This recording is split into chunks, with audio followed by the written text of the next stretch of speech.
ma leedahay hibada xigmada oo Allah subhanahu wa ta'ala ku siiyay ama Allah bixiyo hadii aadan haysan ani adiga waxaan alla weydiisanaynaa inuu nu siiyo nagu irsaaqo xigmad aan kula wadaago xigmadan dhaxmartay wadaad iyo nin ganacsata ah oo aad iyo aad u kibir badan oo dadka soo saara saabuunta lagu qubaysto ama waxyaabaha wasaqda gooya wuxuu wadaadkii ku yiri ilaa iyo waqti dheer waxa laga hadlayay diin waxayna diintu sheegtaaba tiri wanaag meeqaad garanaysaa dad aan wanaag samaynaynin adduunka maanta waxa la isku leynayaa wanaag xumo hunguri dhibaato rafaadyada maanta adduunka yaala cidna aysan ka dhaqarsanayn oo qof alla garanaya uu samaynayn buu tusaale ahaan u soo qaatay asagoo ka dhigaya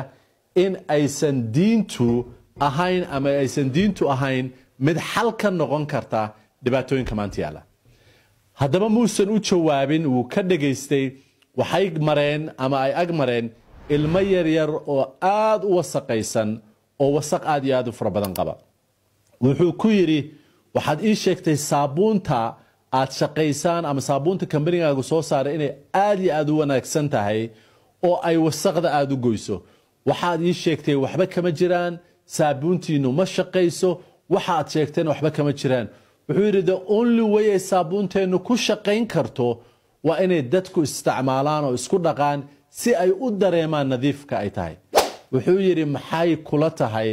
diinta Allah subhanahu wa ta'ala oo kale inay diintu qofka dhaqaysa may kula tahay asagu isku dhaqin in badan oo anaga naga mid ah waxaan u qabnaa haysashada kitaabka quraanka ama hibooyinka Allah nasiye subhanahu wa ta'ala in ay wax noo holinayaan ama noo tarayaan laanago aan waxba ku qabsanin xigmadu waxa ay tahay inaad fahanto